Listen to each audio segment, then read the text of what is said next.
सियासत मुद्दे ढूंढती है और जब मुद्दा हिंदू मुसलमान का हो तो वो वोट का फसल लहलहाना आसान होता है। तो आजकल संसद से लेकर के सड़क तक हिंदू मुसलमान हो रहा है और अपने अपने वोट बैंक की दुकान है। फिलिस्तीन से लेकर के बांग्लादेश तक राजनीति के लिए मुद्दा बना हुआ है।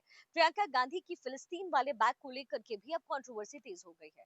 पहले वो फिलिस्तीन वाला बैग लेकर के पार्लियामेंट पहुंची और इसके बाद वो बांग्लादेश वाला बैग लेकर के पहुंच गई संसद। उनके इस बैग को लेकर के योगी आदित्यनाथ ने कमेंट किया, जिस पर अब प्रियंका गांधी का बयान आया। प्रियंका गांधी ने कहा कि वॉर जोन में फेंक देना कोई अचीवमेंट नहीं होता है, लेकिन एक शर्त की बात जरूर है। दरअसल बीते रोज योगी आदित्यनाथ ने कहा था कि एक कांग्रेस नेता को फिलिस्तीन का थैला लेकर के संसद में घूमते देखा गया, जबकि हम अपने युवाओं को अवसरों की तलाश में इजराइल भेज रहे हैं।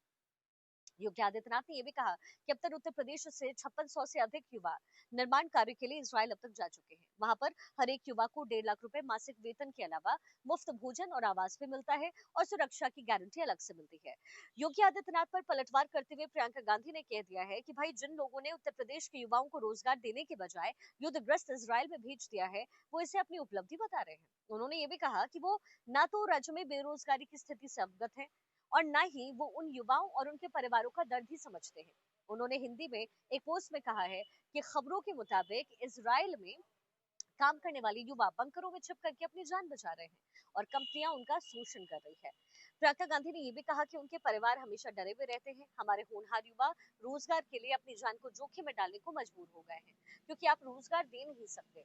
अपने संबोधन में योगी आदित्यनाथ ने कहा कि हाल ही में इजराइल के राजदूत ने उत्तर प्रदेश का दौरा किया है और कहा है कि वो राज्य से और अधिक युवा को चाहते हैं, क्योंकि वो अच्छा वहां पर काम कर रहे हैं। दुनिया अब हमारे युवाओं के कौशल को स्वीकार कर रही है।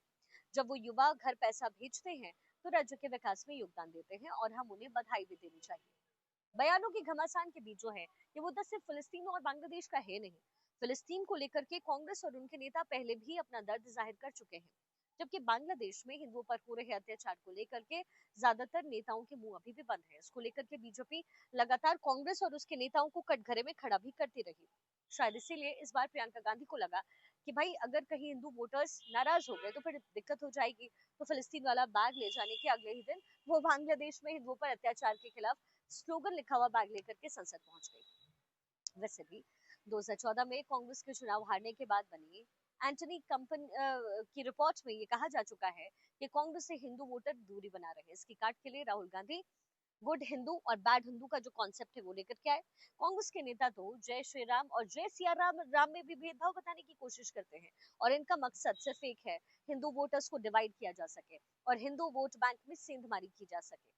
लेकिन अब शायद लोग नेताओं के इस विक्रम को अच्छी तरीके से समझने लग गए हैं और यही वजह है कि प्रियंका गांधी जब वो बैग लेकर के पहुंची तो योगी आदित्यनाथ के साथ उनकी भिड़ंत हो गई। क्योंकि भाई देखिए, हिंदुत्व पे जो राजनीति है वो तो हर कोई कर रहा है और हिंदुत्व की राजनीति किए बिना कोई भी बात सफल नहीं होने वाली है। और इसे सफल बनाने के लिए बहुत जरूरी है कि पॉलिटिकल पार्टीज आपस में जुटे, आपस में भिड़े। तो एक तरफ फिलिस्तीन हो, बांग्लादेश हो, इनको इनका समर्थन करते हुए सपोर्ट में, फिलिस्तीन के सपोर्ट में वो बैग लेकर के आई। लेकिन मुद्दे तो पकड़ने वाले होते हैं और योगी आदित्यनाथ ने इन तमाम मुद्दों को बखूबी पकड़ा है।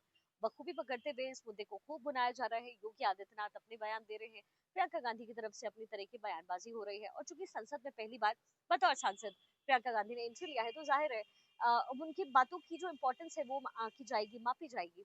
राहुल गांधी का बयान हमने संसद में देखा, प्रियंका गांधी का भी हमने संबोधन संसद में देखा है संविधान को लेकर के। बहुत सारी बातें हैं जो प्रियंका गांधी द्वारा कही गई, लेकिन अब फिलिस्तीन के सपोर्ट में बैक और फिर बांग्लादेश के समर्थन में बैक, उसके बाद जाहिर है लोगों की नजर प्रियंका गांधी पर आ खड़ी हुई है कि प्रियंका गांधी के मन में क्या है, क्या संदेश वो देना चाहती है और कांग्रेस का जो खाका है जो तैयार प्रियंका गांधी करना चाहती है, क्या वो इसमें सफल हो भी पाएंगी या नहीं। और अगर वो सफल हो भी जाती है तो क्या इसका फायदा वोट बैंक के रूप में कांग्रेस को कभी मिल भी पाएगा या नहीं। बहरहाल प्रियंका गांधी ने ये समझा है कि उन्होंने माकूल जवाब योगी आदित्यनाथ को दिया है फिलिस्तीन को लेकर।